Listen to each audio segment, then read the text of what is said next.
चलिए चलते हैं कुरुक्षेत्र के उस विशाल मैदान में।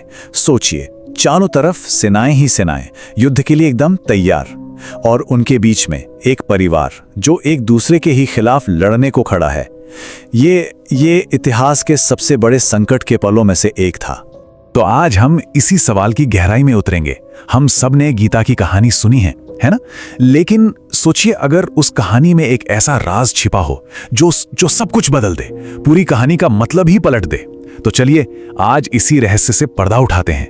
तो देखिए, कुरुक्षेत्र का मैदान योद्धाओं से खचाखच भरा हुआ है, और बिल्कुल बीचों बीच कौन खड़ा है? अर्जुन, पांडवों के सबसे महान योद्धा। और उनके सामने दुश्मन नहीं, उनके अपने लोग, उनके प्रियजन।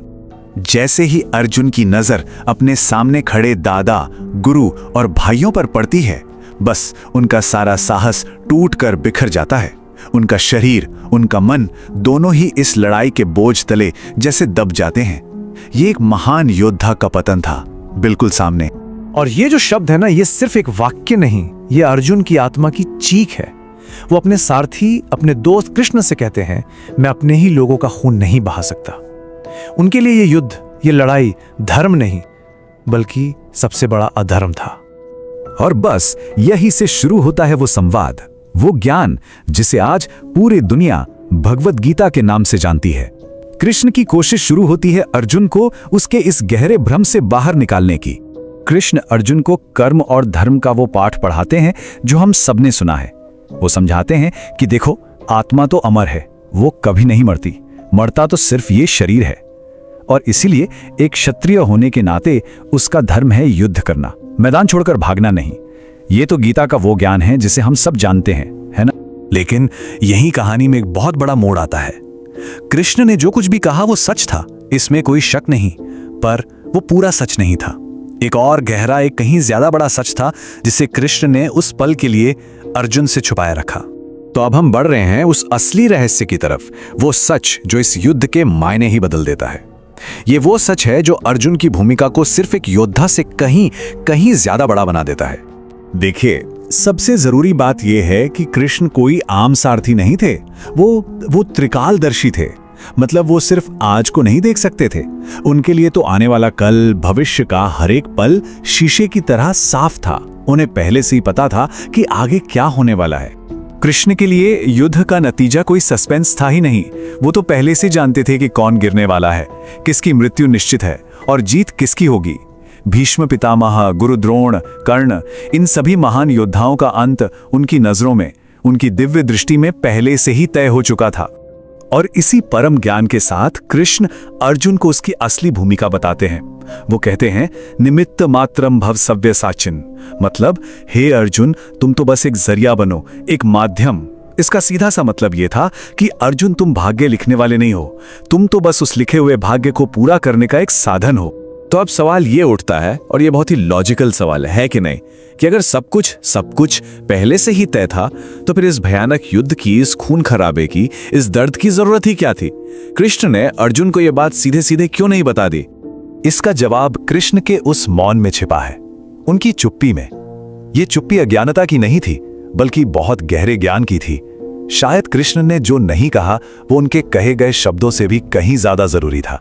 एक पल के लिए सोचिए, अगर कृष्ण अर्जुन को बता देते कि देखो, नतीजा तो पहले से ही तय है, तो क्या होता? अर्जुन शायद अपना गांडीव रखकर बैठ जाते। वो सोचते, जब सब तय ही है तो फिर मैं क्यों कुछ करूं? लेकिन कृष्ण ने उन्हें भविष्य नहीं बताया, उन्होंने उसे उसका कर्तव्य, उसका धर्म याद दिलाया, ताकि वो नतीजे की चिंता किए बिना अपना कर्म कर सके। और ये बात तब और साफ हो गई जब कृष्ण ने अपना विश्व रूप दिखाया। अर्जुन ने अपनी आंखों से क्या देखा? एक डरा देने वाला सच।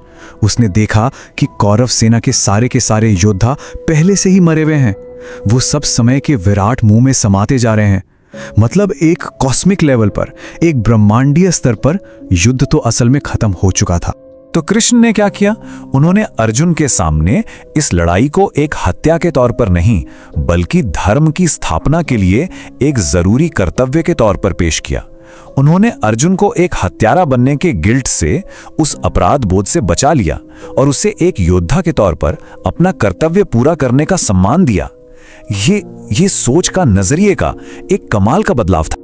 तो सवाल यह है कि गीता का ये गहरा ज्ञान आज हमारी जिंदगी में कैसे काम आता है।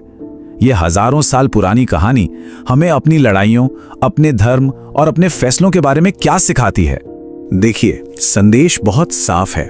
हो सकता है हमारी जिंदगी में भी कुछ चीजें पहले से तय हों जिन्हें हम नहीं बदल सकते, लेकिन हमारा असली धर्म, हमारी असली चॉइस क्या है, वो ये है कि हम उन हालातों में एक्ट कैसे करते हैं, रिएक्ट कैसे करते हैं। शायद हमें भविष्य इसीलिए नहीं बताया जाता ताकि हम कर्म करने की आजादी और उसकी जिम्मेदारी दोनों को समझ सकें। तो आखिर में ये समझना बहुत जरूरी है कि कृष्ण का ये मौन कोई धोखा नहीं था, बिल्कुल नहीं। ये तो टाइमिंग का एक सबक था। उन्होंने उस बड़े सच को तब तक छिपाए रखा जब तक अर्जुन उसे समझने और अपनाने के लिए मानसिक रूप से तैयार नहीं हो गया। ये एक परफेक्ट एग्जाम्पल है कि सही ज्ञान सही समय पर ही दिया जाना चाहिए। और ये बात हमें एक बहुत ही गहरी फिलॉसफी तक ले जाती है कि हर सच हर किसी के लिए हर समय सही नहीं होता।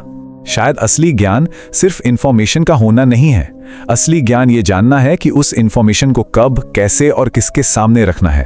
तैयारी और टाइमिंग, शायद यही सब कुछ है। और इसी सवाल के साथ हम आज की बात को यहीं खत्म करते हैं कि हमारा असली मकसद क्या है। अपनी किस्मत को बदलने की कोशिश करना, या फिर जो किस्मत मिली है उसके अंदर रहते हुए अपने कर्तव्य को, अपने धर्म को पूरी ईमानदारी से निभाना। भाग्य, कर्म और धर्म की इस पहेली पर सोचिएगा जरूर।